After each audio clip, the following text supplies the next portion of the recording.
Naalimpungatan bumangon mula sa higaan si Mabel matapos niyang magising dahil sa kahol ng mga aso sa labas ng bahay.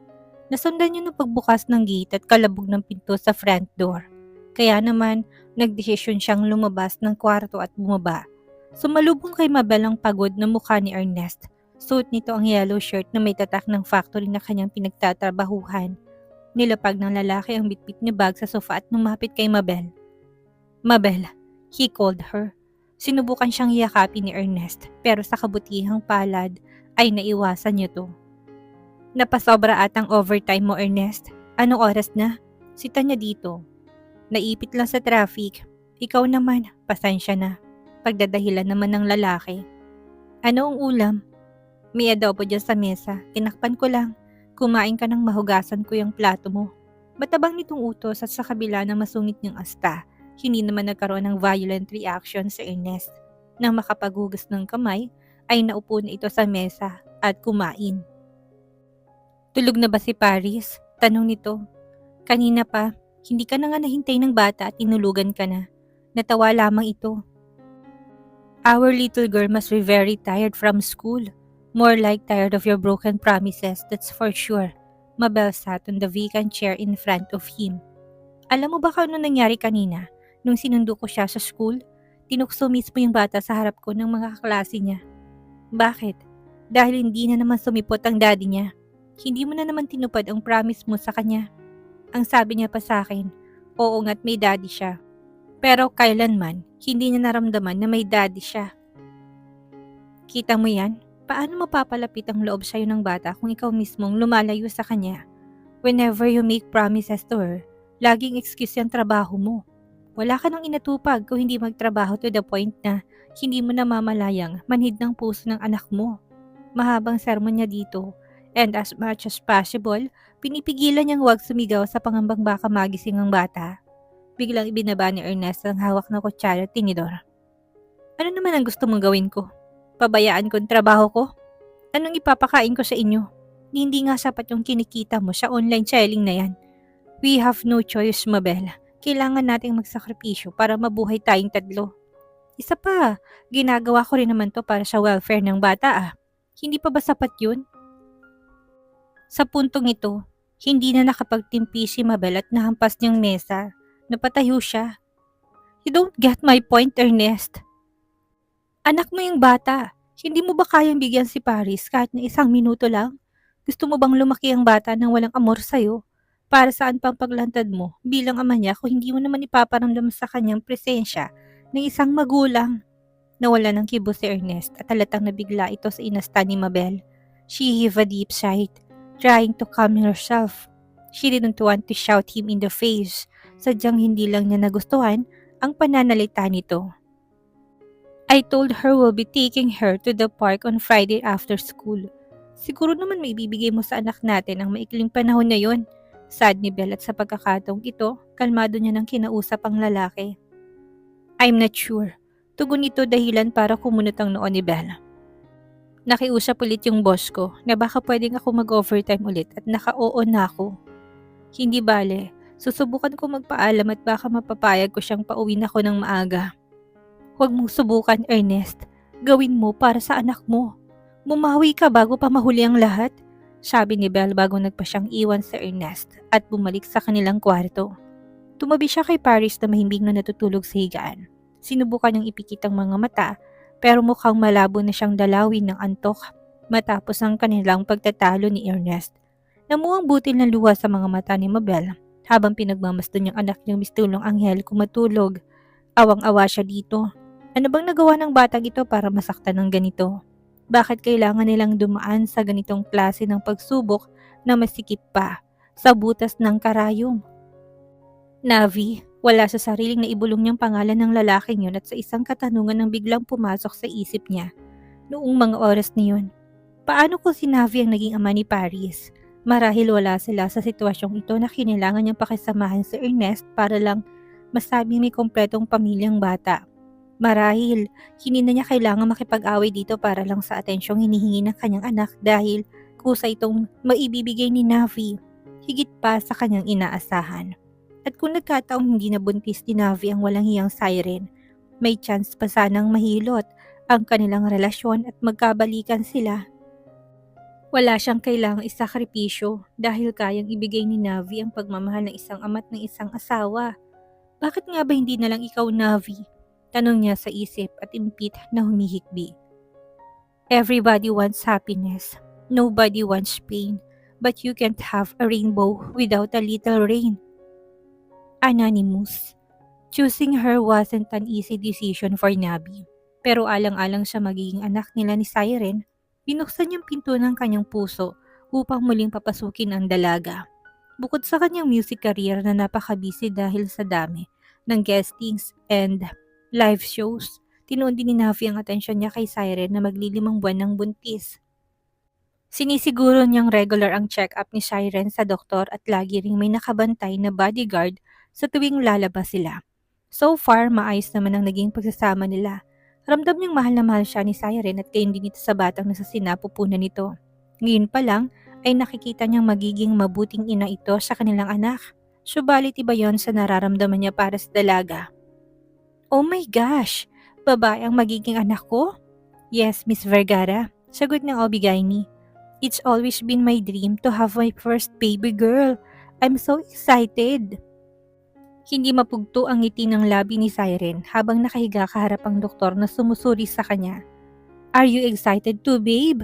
Tanong nito kay Navi na nakatayo sa gilid at walang kibo. Nakatingin lamang ito sa monitor kung saan makikita ang ultrasound ng bata. Hindi niya may paliwanag ang kanyang nadarama. Noong mga oras na yun, gustuhin man niyang sabihin kay Siren na siya ay nasasabik din, batid niyang nilaloko lang niya ang sarili sapagkat hindi naman yun totoo. Babe, are you listening to me? Ulit ng dalaga na gumising sa diwa ni Navi. Ha? Oh yeah, of course. Nasabi na lang niya. Natapos na lang ang prenatal check-up ni Siren at ngayon ay nasasakyan na sila. Nanatili pa rin tahimik si Navi. Magkatabi ang dalawa sa backseat habang mag-isa naman sa front seat si Lucas na siyang nagmamaneho ng sasakyan. Can we go to the mall? Gusto ko lang sanang mamili ng magiging gamit ni baby habang hindi pa ganun kalaki ang tiyan ko. Anyaya sa kanya ni Siren habang nakapulupot ang kamay nito sa kanyang kaliwang braso. Okay, walang emosyong sagot nito. Narinig mo siya, Lucas. Mula sa rearview mirror ay makikitang pagtango ng matandang bodyguard. Bumilis ang takbo ng sasakyan ngunit makalipas ang ilang minuto. Pero may napansin si Navi na biglang paghinto ng kanilang service car sa gilid ng isang kilalang park sa Maynila. Anong problema, Lucas? Sita ni Navi. The check engine light is blinking. May problema ata sa makina. Mababa na muna ako, titignan ko. Sagot ng matanda at kaagad na bumaba upang tignan ang harapan ng sasakyan. Why does it have to be today? Iritang wika ni Siren at napahilamos na lang dahil sa nangyaring aberya. Hindi pinansin ni Navi ang pag-inarte ng dalaga at inintay na makabalik si Lucas. According to him, the car wouldn't make it to the mall so they need to call a mechanic. Mabuti na lang ay may kilalang mekaniko si Lucas kaya natawagan niya to. Upang hindi mainip sa loob ng sasakyan, nagpasya sina Siren at Navi na bumaba na muna at magpalipas ng oras sa park ng kanilang hinintuan. Nagpaiwan si Lucas para bantayan ng kotse at upang masiguro ang safety ng dalawa, may dalawang bodyguards na nakabuntot sa likuran nila. Dahil isang kilalang tao si Navi, hindi maiwasang pagtinginan siya ng mga tao doon. May ilang fans ang lumapit para magpa-picture sa kanya at sa kabutihang palad ay wala namang kumuyog sa kanila. Hapon na noong mga oras na yon kaya naman marami ng tao sa parke. May mga estudyanteng kumakain, mga magkasintahang nagde-date at mga batang naglalaro kasama ang kanilang mga magulang. Navi explored his surroundings. Ang tagal ko rin hindi nakapunta rito. Aniya dahilan para mapatingin sa kanya si Siren. The last time I've been here is when I was a little boy. I was happily playing with my mom and dad back then. It brings so many memories na ngayon ay hindi na maibabalik pa. Well, for me it's my first time. Dahil laging busy sa business si dad, never niya akong dinala sa lugar na katulad nito. Ani Siren, may bahid ng lungkot sa boses nito. Sorry to hear that, he said sincerely. Dinaan na lang sa tawa ni Siren ang kapaitan ng kanyang kabataan. It's alright, para sa isang babaeng lumaking walang ina at may amang binibaby ang negosyo, sanay na ako. It's nice in here Preskong hangin, medyo crowded lang but I can see the joy in people's faces. Ikinabigla ni Navi ang biglang paghawak ni Siren sa kamay niya, kaya binalingan niya to. Babawi ako sa sarili ko because one day, babalik ako dito kasama katang anak nating babae. Tayo magtutuloy ng magagandang memories na naiwan ng parents mo and we'll make the most of it. Nakangiting wika ng dalaga na kahit sinong lalaki siguro ay maantig sa mga sinasabi nito. Maliban kay Navi, dapat ay maging masaya siya gayong ilang buwan na lang ay manganganak na si Siren. Pero bakit hindi niya magawa? Bakit wala siyang maramdamang pagmamahal kay Siren at sa batang nasa sinapupunan nito? Let's go, Navi said as he stepped away.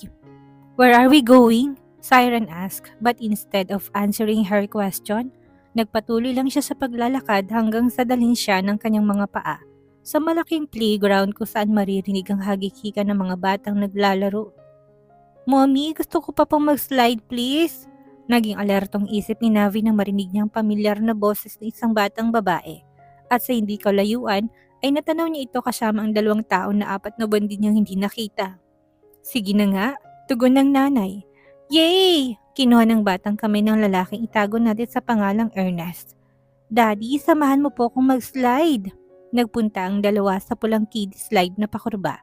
Mag-isang umakyat ang bata sa maliit na hagdan habang si Ernest naman ay nakabantay sa dulo upang abangan ang pagbaba ng bata. Dumulas si Paris pababa at sinalubong naman siya ni Ernest. Nagyakapan ang mag-ama.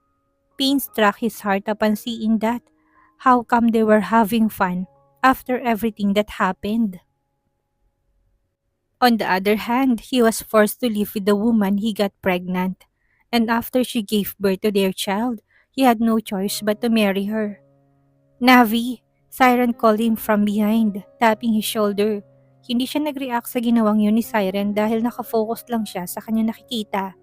Napakuyom ng palad si Navi na masulyapan niyang paglapit ng mag-ama kay Mabel na ngayon ay nakaupo sa bench. Bago pa tuluyang dumilim ang paningin niya, ay nagaya ni itong umalis. Come on, we're leaving, he said as he turned away from them. Naglakad na siya palayo. Wait, babe! Hinabol siya ni Siren hanggang sa mahawakan nito ang kanong braso niya. Napahinto sa paglalakad. Can I stay for a while? Gusto ko sanang i-enjoy yung sandaling nandito ako sa park kahit na sandali. Please? Pakiusap nito sa kanya. Alright, just be careful. I'll wait for you in the car, he said coldly. Kung si Mabel ang tatanungin, hindi siya nag-expect na uwi ng maaga sa Ernest para samahan siyang magsundo kay Paris. Ilang beses ba namang binali ng lalaking itong pangako niya sa bata? Pero matapos ang naging pagtatalo nila noong isang araw, ay biglang nagiba ang ihip ng hangin. Nakangiting pinagmamasdan ni Mabel ang anak niyang nasa slide kasama si Ernest. Marahil ito ang unang beses nakita niyang ganito kasaya ang bata sa nakalipas na 4 na buwan. Bagamat hindi pumabor ang tadhana, tsaka gustuhan niyang si Navi ang maging tatay ng bata, ay ayos lang. Kontento na siyang makitang masayang anak niya sa piling ng ama nito. Karga-karga ni Ernest ang bata nang lumapit sa bench na kinupuan niya. Masuyo niyang pinunasan ng tumatagaktak na pawis ng bata gamit ang baon nitong towel. Sandaling naupo sa tabi niya si Ernest. Grabe, walang kapaguran yung anak mo. Kung hindi ko pa sinabing palubog ng araw, baka hindi pa yan umalis dun sa slide. Natatawang wika ng lalaki. She chuckled. Sa lahat ng playground equipment dito sa park, itong slide ang pinakababorito niya. Kung minsan nga niyayaya niya pa akong sumama sa kanya sa loob ng slide para naman kakasya ako doon. Pambata lang yun. Nagtawanan sila. Mommy, can we have ice cream na po? I'm hungry ni, her child pleaded. Marahan niyang pinaraan ng palad niya sa pinagpapawisang buhok ng bata. Sure baby, Belle replied as she left the bench. Nilingon niya nakaupong si Ernest. Bantayan mo tong bag ni Paris. Babalik din kami kaagad. Tumango lang si Ernest bilang tugon. Mula sa hindi kalayuan ay may nakita silang food vendor. Bumili sila ng 3 ice cream at isang cheese waffle naman para kay Paris. Pagbalik nila wala na si Ernest sa bench kung saan nila ito iniwan. Agad nilang hinanap na lalaki sa pangambaka matunaw ang ice cream na binili nila para dito. Ilang minuto rin ang nilakad ng ina bago nila nahanap si Ernest. Nakatayo to sa harap ng acacia tree kasamang babaeng sumira sa kanila ni Navi. Walang iba kundi si Siren. Siya yung witch sa house ni Mr. Navi, hindi po ba? Shh! Saway niya sa anak at sa lakas nung ninapalingon sa direksyon nilang dalawa. Mabuti na lang at nakapagtago sila. May kalayuan ang distansya nila mula kina Ernest kaya hindi niya marinig ang pinag-uusapan nito. Gayon pa man isang tanong na namuo sa isip niya. Anong dahilan at nakipagkita si Ernest sa babaeng yun? Gayong 4 na buwan ang lumipas simula nung lumayo sila kay Navi. Kung sasabihin ni Ernest na aksidente silang nakita ni Siren sa park at nangangamusta lang ito sa kanya, duda siyang totoo yun sapagkat nakikita niyang halatang seryoso ang pinag-uusapan nila. Napakagat niya ang ibabang labi at napaisip. Hindi siya sigurado pero pakiwari niya may tinatagong lalaking yun at posibleng may kinalaman si Siren doon. Kung tatanungin naman niya si Ernest baka hindi rin to magsalita. Malalaman ko rin kung ano yon sa isip-isip ni Mabel. Bago pa sila mahuli ni Ernest doon nagpa siya nang bumalik ang mag-ina sa bench at umarte na parang walang nangyari. Kumusta na kaya si Ate Mabel doon kay Kuya Ernest? 4 na buwan na mula nang umalis sila dito sa mansyon. Namimiss ko na sila ni Paris. Natigil sa paghuhugas ng pinggan si Jazz dahil sa sinabi niya ni Hyacinth. Hindi niya mapigil ang malungkot na marinig niya ang pangalan ng mag-ina. It's been 4 months but still, hindi pa rin sila makaget over sa paglisa ng kaibigan nilang si Belle. Kung noon ay walang araw na hindi sila nagkwentuhan, ngayon ay paminsan-minsan na lang dahil mismo tong sinabi ang pinagbawalan silang kausapin si Mabel, kaya na magtawagan na ito ay patago at kuminsan ay bagong oras ng pagtulog. Kahit ako din, miss na miss ko ng pagiging bibo na anak ni Mabel. Sayang nga kung nagkataong may bakante pa sa boarding house ni nanay, doon sana sila manunuluyan na muna. Mas malapit kumpara sa bago nilang tirahan ngayon. Ani Jazz ay pinagpatuloy ng paghuhugas ng mga plato. Habang si Hyacinth naman ang tagasalansa ng mga kagabitan sa cabinet. Alam mo kung nasan siya bisitahin naman natin kapag may time tayo. Oo, pero sa kabilang bayan pa. Ang kaso hindi naman tayo makaalis, gayong stay in tayo at hindi rin tayo pinapayagang mag-leave. Ewan ko ba dyan kay sir, pagmula nung pinalayas na si Mabel sa mansyon, naging mahigpit na siya sa mga maids at staff. Ipinasa ni Jazz ang isang malinis na baso kay Hyacinth na siya namang nilagay na kasambay sa cabinet. Inis na pumalatak si Hyacinth. Kung bakit kasi si Kuya Ernest pang nakabuntis dyan kay Ate Belle?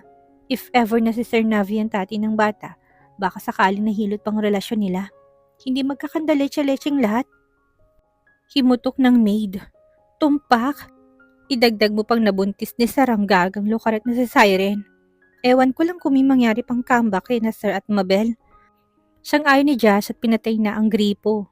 Balita ko pa naman, balak na nilang magpakasal after mga anak ni Bruha. Nakakainis. Kapag nangyari yon, talagang magre-resign na ako. O baka naman gusto mo ngayon pa lang sisantihin na kita. Kapay kinagulat ng 2 maids ang pamilyar na boses na narinig nila mula sa likuran. Dahan-dahan silang lumingon at bumulaga sa kanilang galit na mukha ng babaeng pinagchichismisan nila. Nandito ng Bruha. Pabulong na wika ni Hyacinth. Hindi yon nakataka sa pandinig ni Siren. Did you just call me a witch? Narinig mo naman hindi ba? Bakit nagtatanong ka pa? Pambabara ni Jazz na halatang kinainis si Siren. Naningkit ang mga mata nito at dinuro sila. Umayos kayong 2 ha? Isang tawag ko lang sa boyfriend ko sa kalsada kay pupulutin. Not only that, using his father's connections, I'm gonna make sure na pati pamilya niyo maghihirap. Do you want that? Jazz laughed sarcastically. Kawawa ka naman, Siren. Hindi mo ba magawa yan ng mag-isa? Puro ka asa sa ibang tao. Daig ka pa ng walang mga kamay at paa. Ang hina mong nilalang. How dare you? Akmang sasampalin ito si Jazz pero maswerte niya nasalong kami ng dalaga. Ang hirap sa inyong mga kontrabida. Puro kayo how dare you, how dare you. Wala na bang ibang punchline? Gas-gas na yan Mag-isip ka naman ng ibang magiging unique ka. Tama, sang-ayon ni Hyacinth. Mariing kumalas ang dalaga. You two are bunch of idiots. She walks out in defeat. Jazz and Hyacinth wave at her. Bye! Nanunuksong nila sabay high five. Mag-isang inakyat ni Hyacinth ang second floor pasadong 8:00 ng gabi. Kung tutuusin dapat tapos ng trabaho niya sa maghapon kung hindi lang siya inutusan ni Siren na kumuha ng towel mula sa laundry room ng ganitong oras. Inis niyang lakad ang hallway ng 2 palapag bitbit ang malinis na puting tuwalya. Huminto siya sa master's bedroom at kumatok. Ngunit walang sumagot kaya nagdesisyon na siya na pasukin ng silid. Wala siyang naabutang tao doon, ngunit tinig niyang malakas sa pagkanta ni Siren mula sa banyo. Kaya napagtanto niyang naliligo pa ito. Pumasok siya sa banyo at sinabit ang tuwalya sa likod ng pintuan. Saktong paglabas niya biglang nagring ang phone na nakapatong sa ibabaw ng higaan. At first hindi niya sana yun papansinin pero may kung anong energy ang nagtulak sa kanya para damputin ang phone ng dalaga.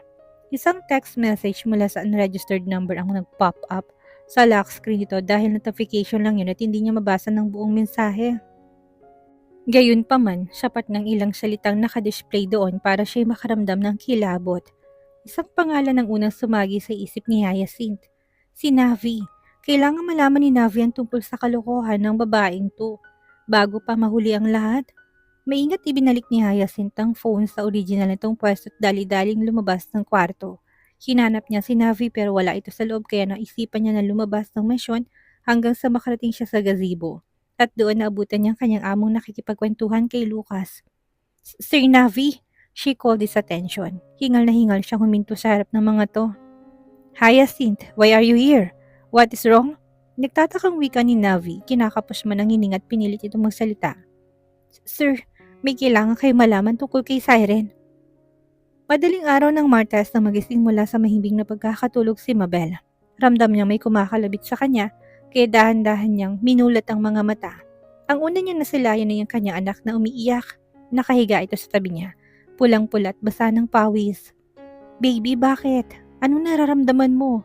May masakit ba sa'yo? She asked worriedly. The girl didn't answer so she touched her forehead, only to realize how it was. Naku po anak, napakataas ng lagnat mo. Bulalas niya. Hindi na alam ni Belle ang gagawin niya sa totoo lang. Ilang araw na kasing pabalik-balik ang lagnat ni Paris. Kung kaya't bigo na itong makapasok sa eskwelahan. Pinatignan nila ito sa health center at napag-alamang may UTI ang bata. Itinuloy nila ang gamutan sa bahay pero sa halip na gumaling ay tila ba mas lumala pa ang sitwasyon. Dahil bukod sa lagnat at pagsusuka ay napansin din niya na tinutubuan na rin ng rashes ang bata na lalong nakakadagdag ng kaba niya. Kaagad niyang ginising si Ernest. Ernest, come on, wake up! Bumangon na lalaki mula sa kinahigaan nitong papag. What's going on? Nilalagnat na naman si Paris at tinutubuan na rin siya ng pantal sa katawan. Masama ng kutob ko. Baka saan ito mapunta? Dalhin na natin siya sa ospital ngayon na. Sige, mabuti pa nga. Sang-ayon ni Ernest, mabilis pa sa alas 5 tumayo ang lalaki at maingat na binuhat ang bata't palabas ng kanilang kwarto. Sumunod si Mabel dala ang wallet at susi ng bahay. Dahil wala nang masasakyan noong mga oras na yun, dumiretso na sila sa barangay hall upang humingi ng tulong. Sakay ang ambulansya ng barangay ay mabilis nilang narating ang pinakamalapit na ospital. Kulay puting kisame na may malaking chandelier ang unang bumungad kay Navi pangmulat ng kanyang mga mata. Natagpuan niya ang sarili sa sofa ng living room kung saan siya nagpasyang magpalipas ng gabi.